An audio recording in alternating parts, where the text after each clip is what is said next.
Hello, everyone. My name is Sarah Hayoti.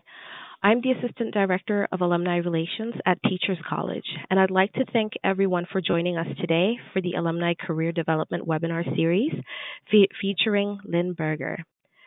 The webinar series covers a range of career topics that includes speakers from a variety of backgrounds. The series is co-sponsored by the TC Office of Career Education and Professional Development and the Office of Alumni Relations. Videos of past webinars are available on our website at www.tc.edu/alumni/career webinars. Today, alumna Lynn Berger will present How to Overcome a Career Slump. Lynn Berger is a career counselor and coach specializing in helping people make the most of their lives and feel fulfilled. In her position, she counsels people how to effectively transition to jobs and/or careers, balance their roles and responsibilities, and understand the choices before them. Her past experience includes working in the human resource and consulting fields. Lynn received both her Master of Arts in Organizational Psychology and her Master of Education in Counseling Psychology from Teachers College, Columbia University. She's a licensed mental health counselor, national certified counselor, and master career counselor. Lynn has been a career counselor and executive coach in private practice in New York City for over 20 years. She is the external career coach for Yale University and the University of Pennsylvania. Mr. Berger has appeared as a guest expert on radio and television shows across the country and has been featured in such publications as the Wall Street Journal, the Washington Post, the New York Times, Newsday, Huffington Post, BusinessWeek.com, Monster.com, etc. She authored the book The Savvy Part-Time Professional, How to Land, Create, or Negotiate the Part-Time Job of Your Dreams. Lynn was awarded the 2014 New York State Career Development Association Award for Outstanding Career Practitioner. And I now present Lynn Berger and the webinar, How to Overcome a Career Slump, and just want to remind everyone that questions will be taken in the end of this session. Welcome to Lynn Berger. Thank you. Welcome, everyone.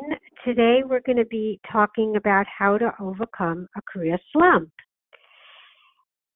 One might think this is a negative experience, yet in a way we're going to use it positively because all of us at some point have career slumps. And the goal is to, of course, overcome and conquer it. But you need to really understand where the gaps are and what is getting in your way to overcome the career slump. And as I said before, it's very natural, and many of us experience career slumps, even with somewhat satisfying careers. So our goal today is to achieve happiness, joy, pleasure, and balance in our career and our life. And I am a true believer that it's career and life planning. You really need to look at the whole picture. It's very hard to separate it out. You are one person, and we're going to look today from the perspective that we are looking at our career from a career and life planning perspective. There are certain steps and ways in which we are going to look at this. We're going to break it down into two major steps and then get more specific. The steps are broken down into, in order to overcome the slump, there's some practical considerations, and there are also some psychological considerations. And usually for everyone, one step will be a little easier than the other, or it varies, okay? So from the practical perspective, in order to overcome the slump, you need to know what you need to be satisfied. And you need to identify what your interests are, what your motivated skills are, what your personality style is, and your value system and needs. And I am going to go into great detail to help you begin to identify these aspects of yourself. And you can work really hard at identifying this and doing a great job and do a great job. However, if you don't have, secondly, the motivation to achieve your goals, it's really not going to happen. Okay? So one needs to work with the other. All right? And everybody is going to be skilled and able to do each one of these in a different way. And that's why we're going to lay it out today. And sometimes people do need to work with a trusted counselor or a friend or a colleague to get this done, because it takes a bit of motivation. And that brings me to the next slide. Self-motivation is crucial. And everybody becomes motivated in a different way. And hopefully by now you can look at your background and you can understand when you are most motivated, how are you motivating yourself? For most people, there needs to be some sort of accountability or, quote, prize. When I say prize, I don't mean, winning the lottery, but there needs to be something that you're working towards, what I call a long-term goal. However, in order to achieve any long-term goal, it needs to really be broken out. And as I said before, self-motivation is crucial, yet many, many people need some sort of accountability. And whether the accountability is through, as I said, a trusted professional, a colleague, a friend, and there's even apps now where you can plug in goals and being held accountable.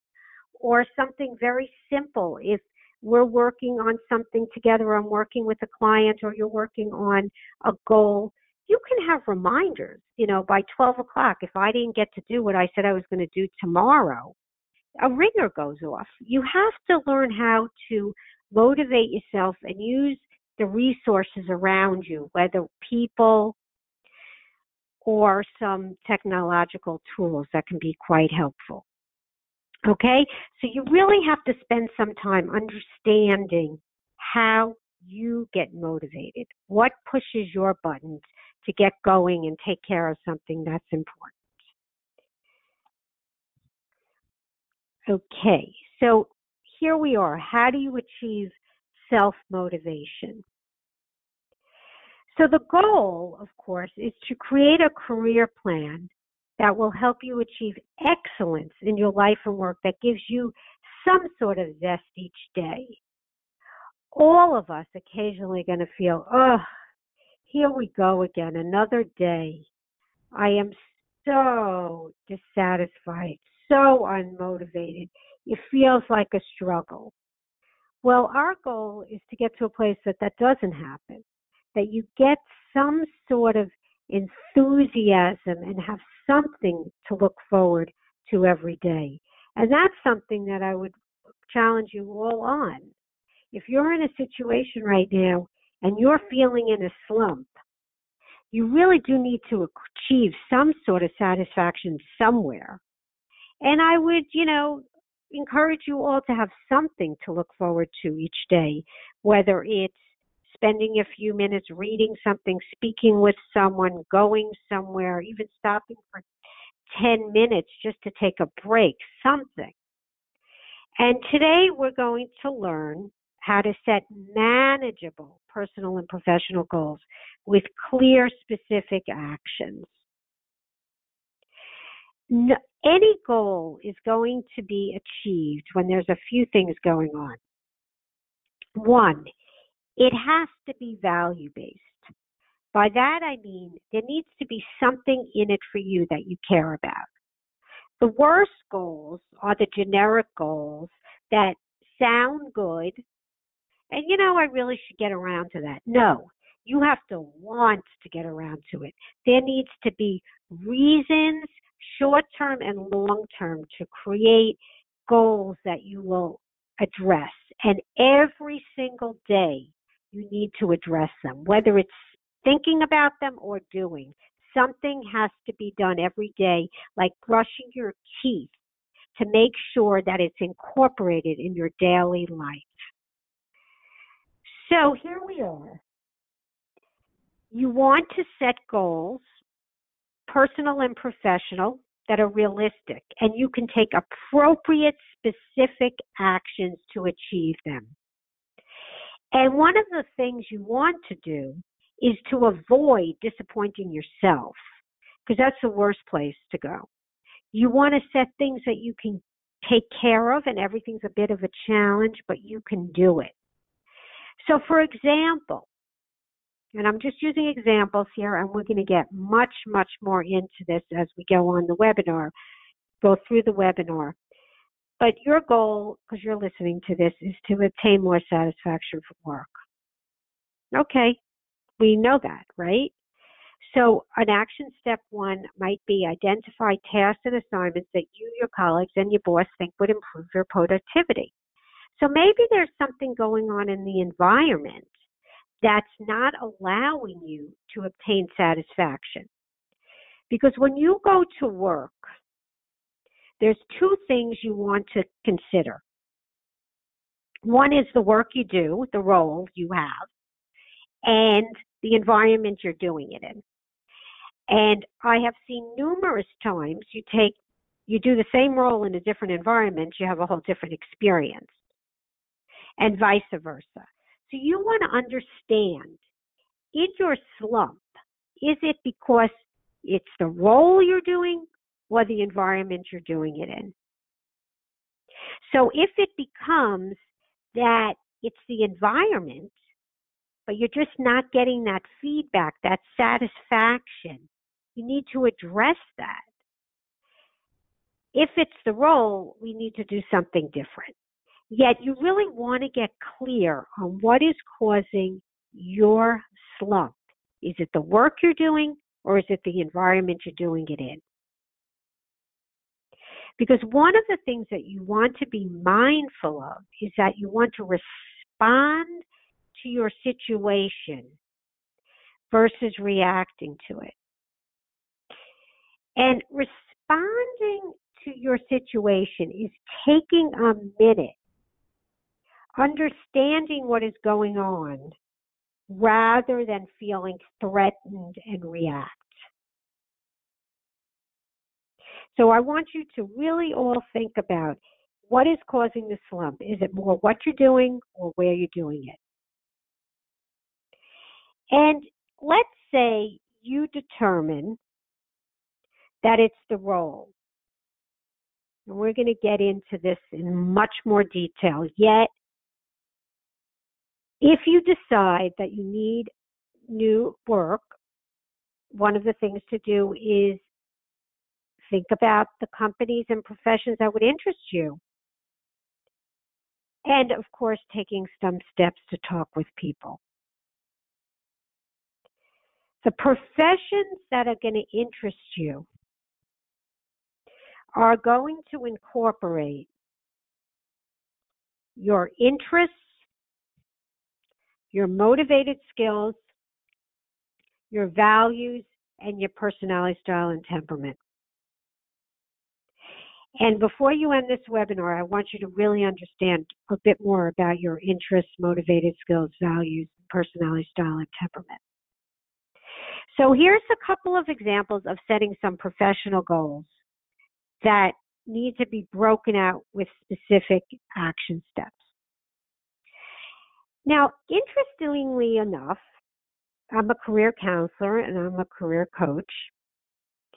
Yet sometimes people are experiencing slumps that are more personal, that are more life, from their whole life. And until they understand that and address that, they don't understand that maybe it's career and life planning. And maybe if I felt more satisfied in my personal situation, things would change and my outlook would change.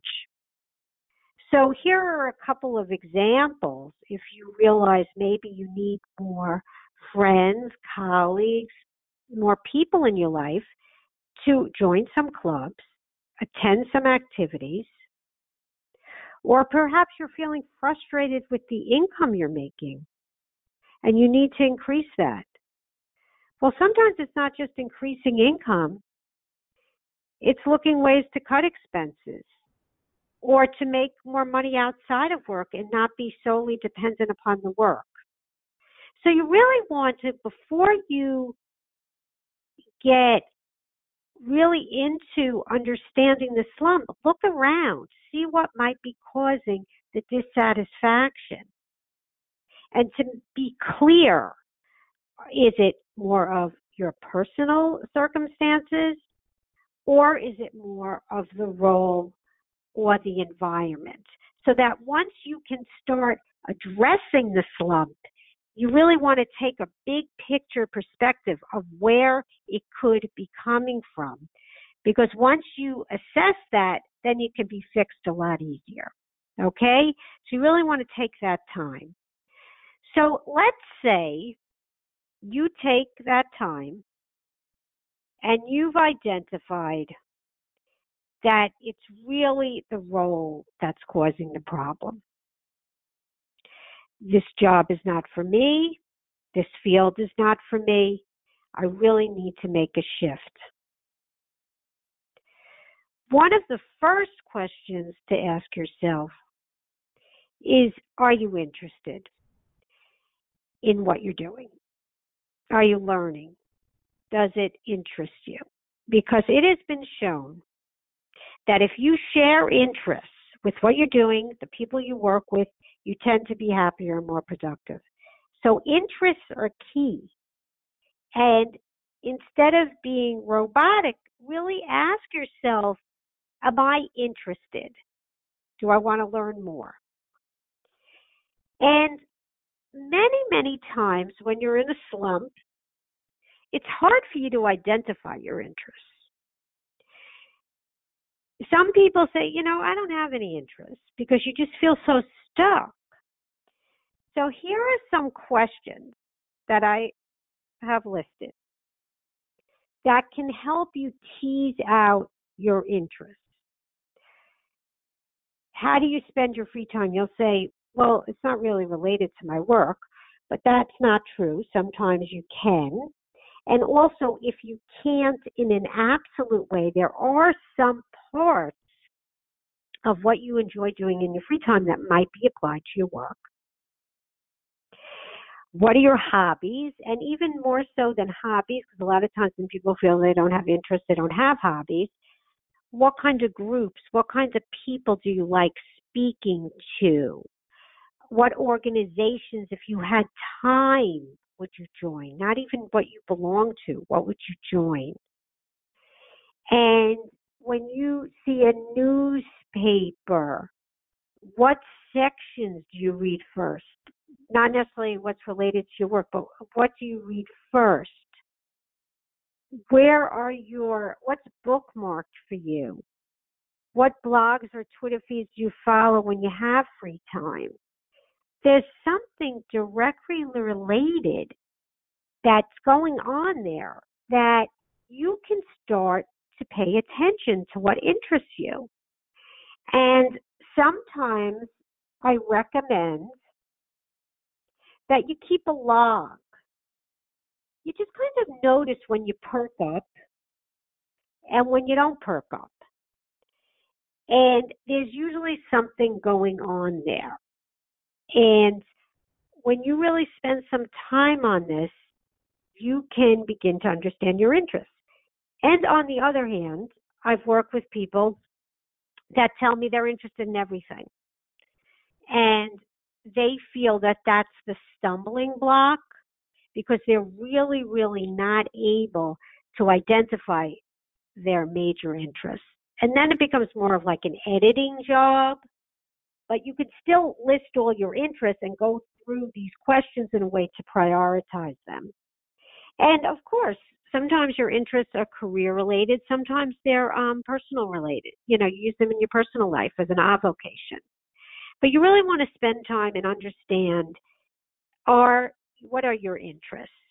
And if you feel that it would be helpful, there are assessments assessments are tools that as a professional, you could see a career counselor, you could see someone credentialed that can buy and work with you through some assessments that are really key at identifying your interests and can relate them to certain occupations and roles that are going to be a good fit.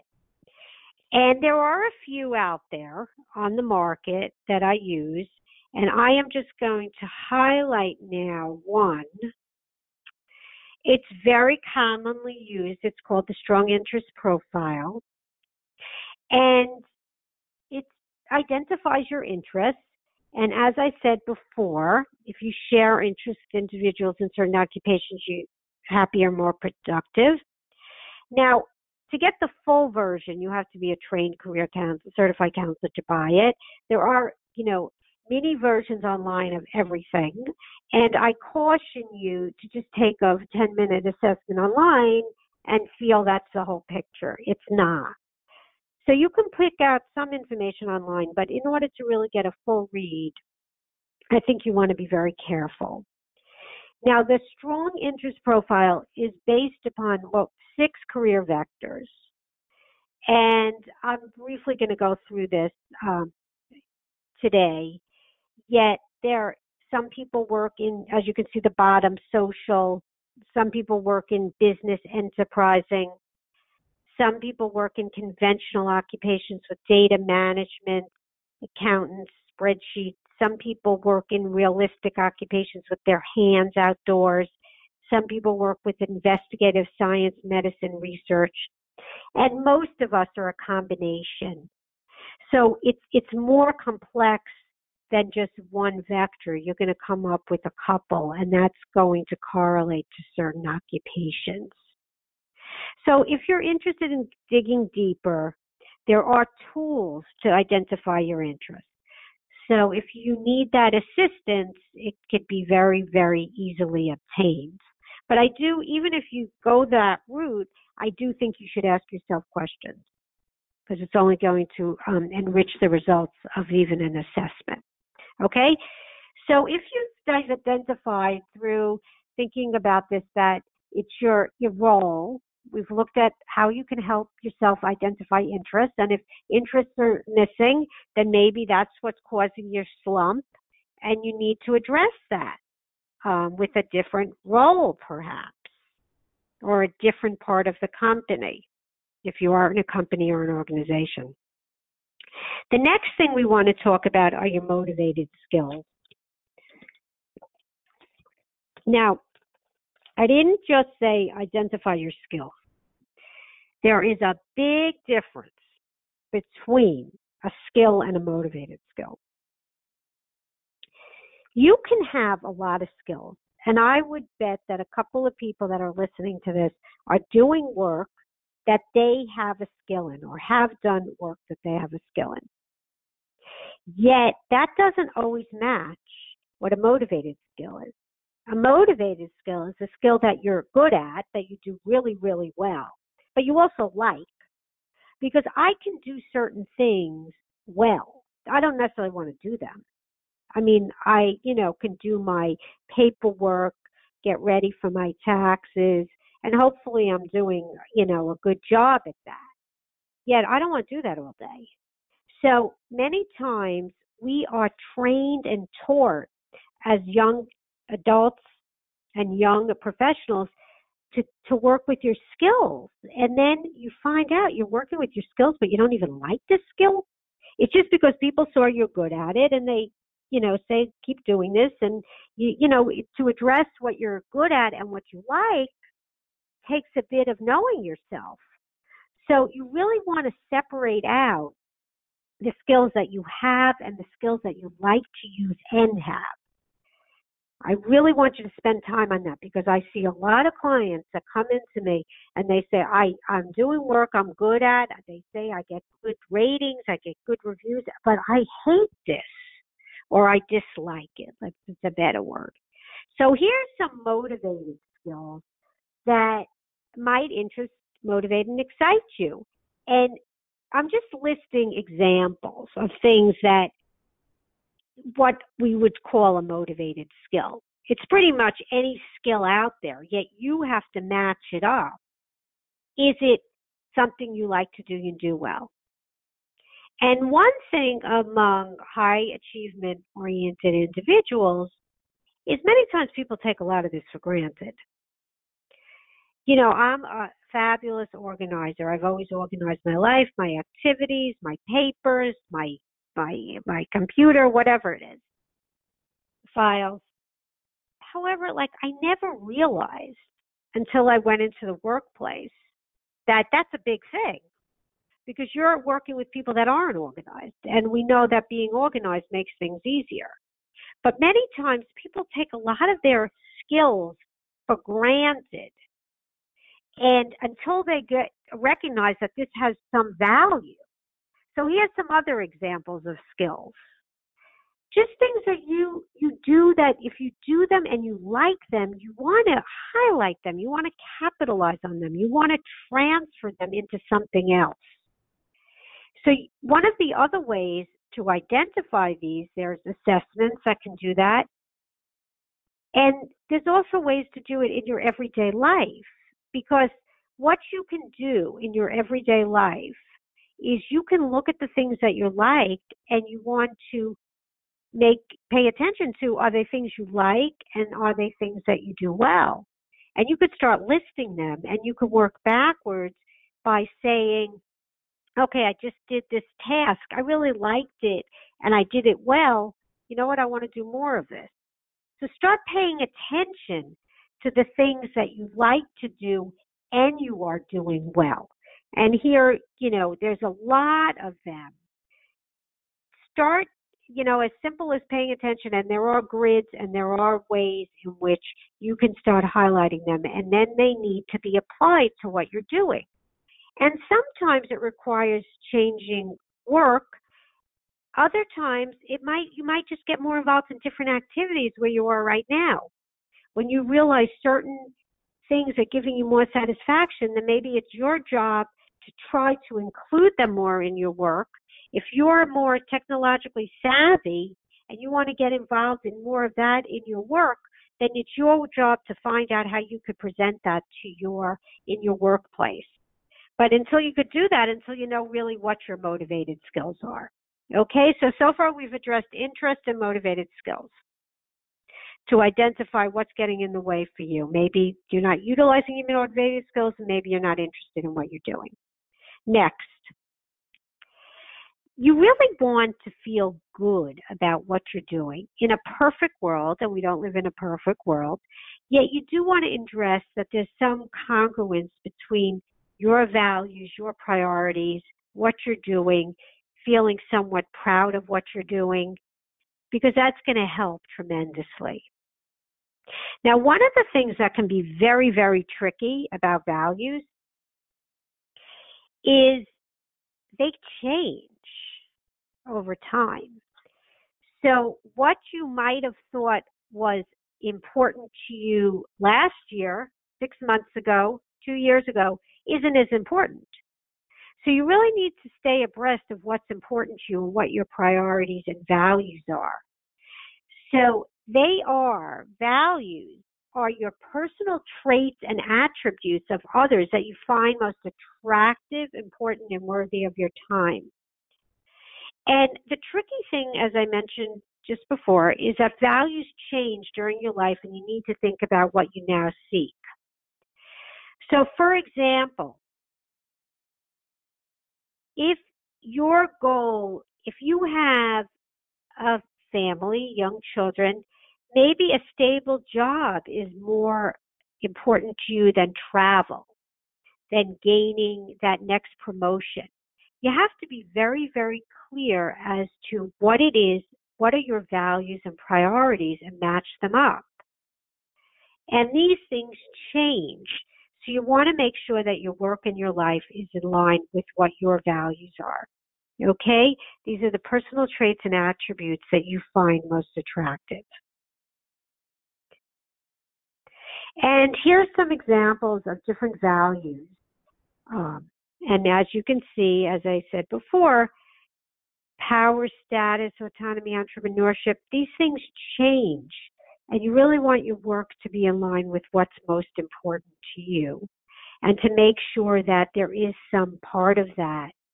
And as I said before, it could be a perfect world, but we don't live in a perfect world. So maybe you need to create opportunities and experiences outside your current work that are going to give you that sense of giving back, charity, or a healthy lifestyle or volunteering, because we can't get everything everywhere. So you do need to be aware that you might need to look elsewhere, but if you can incorporate more of your values in your work, that could be very helpful. Like an individual incorporated more volunteer opportunities in her current work situation because she knew she needed that, and she approached the company, and they, have volunteer days now, and she owns that, and she did that very well. So you want to make sure that your values are included as much as possible. So far, to identify our slump, we looked at interests, we looked at motivated skills, the skills you like to do, you do well, and we looked at values. There's one more piece that I'd like you to all think about, and that's your personality style, your temperament. Ideally, you want things to go naturally. You want to be able to feel you're working with your natural preferences. You're not fighting yourself, and it's not so much of a struggle. And when you look at this page, you can see that certain people, you just get a sense they're in their space. And in order to feel that way, you want to make sure that your work is in line with your personality style, your temperament. Not fighting yourself all day. It's exhausting to fight yourself. If you're someone that's more active, more engaged, and you have to sit 8 straight hours in front of a computer screen, that might not be for you. Versus, someone that likes to sit down and analyze, when they're not given the proper time to do that, it can be a struggle. So you really want to get clear and combine your personality style, your temperament with what you're doing. Are you more active? Are you more thoughtful? How much external activities do you need? How many internal activities do you need? And these are things that you can very easily ask yourself. So, what grabs you? Where do you focus your attention? How do you process information? Are you someone that needs to speak about things more than read about them and analyze? And you want to get a sense of what works best for you. And what works best for you, you can integrate with your current work situation. So your personality style, your temperament is a big one. And there are people that just need to operate with in a much more energetic way. Some people, as I said before, are more thoughtful. And there is assessments, and one, there's different ways to do this. But once again, I utilize with my clients the Myers-Briggs type indicator. And there are a lot of assessments online that you can utilize. And as I said before, you really do want to be very, very careful about that, because one of the things is you can take like something online and it's not in context. You're not taking into consideration other factors of yourself. If you're just taking like a brief Myers-Briggs online, you're only looking at your personality style and temperament.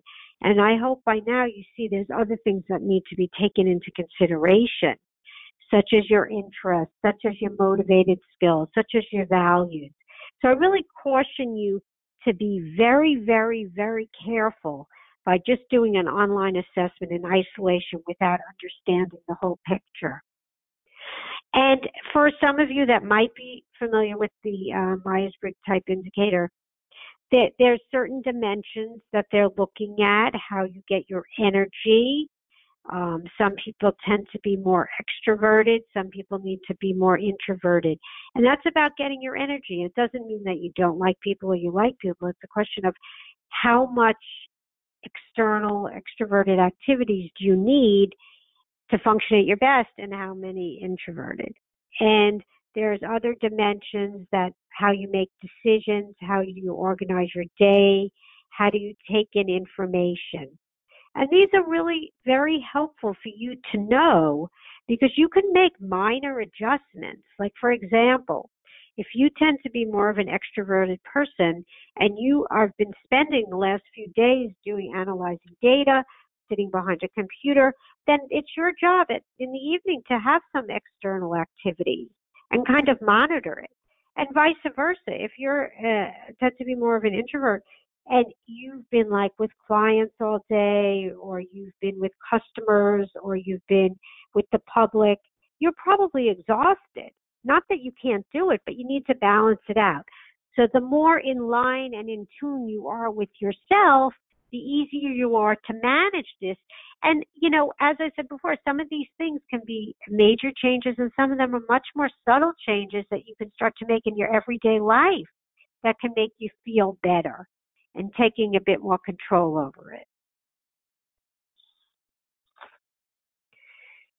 Okay, so I threw out a lot of information. There'll be time to ask some questions. Yet the goal here was to help you put the pieces together when work appears somewhat broken.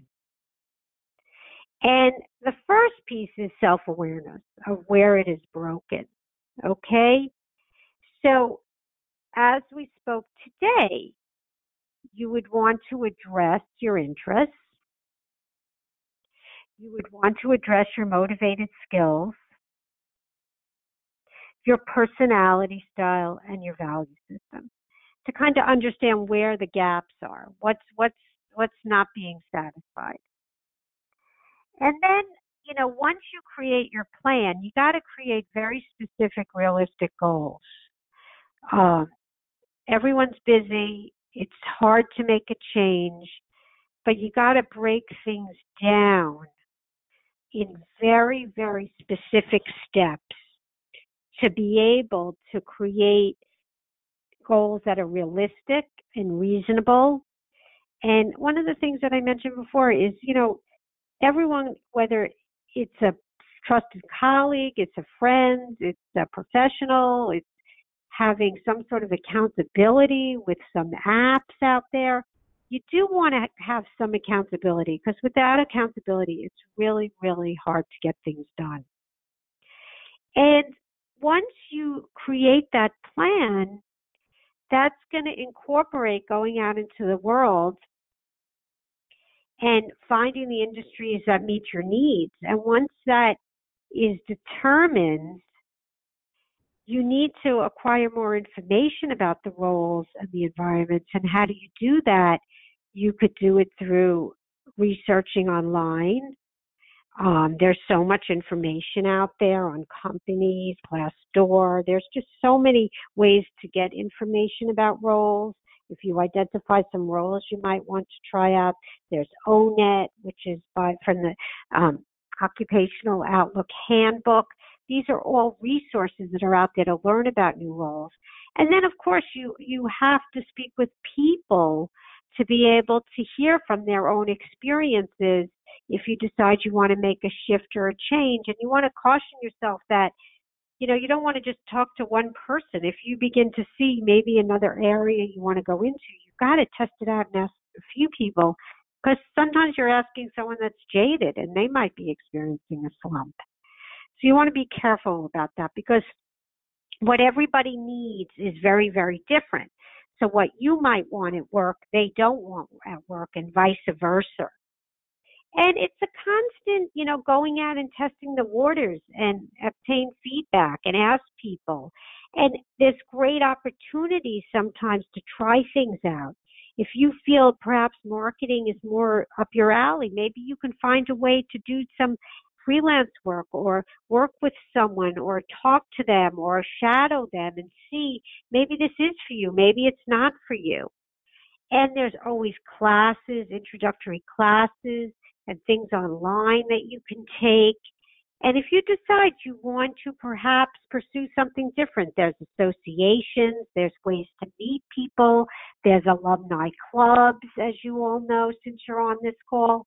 There's different ways to assess if something's right for you, but it all comes back to you understanding what you need from work.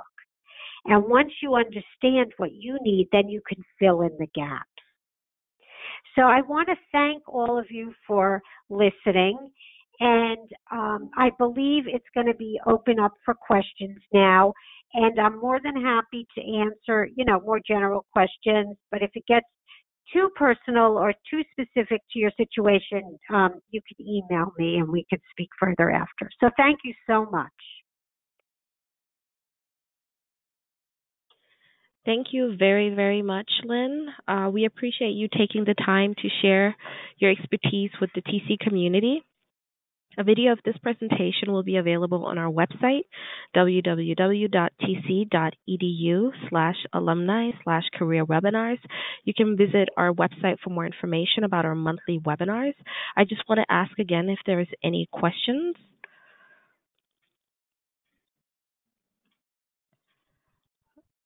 Okay. There's no questions for now. So the next webinar will be on Monday, March 12th at 8 p.m. Eastern Time with Dean Fusto. And the webinar will be Navigating the Independent School Career Landscape. So thank you again. Thank you, Lynn, and thank you for all joining us, and enjoy the rest of your day. Thank you. Bye. Thank you. Bye.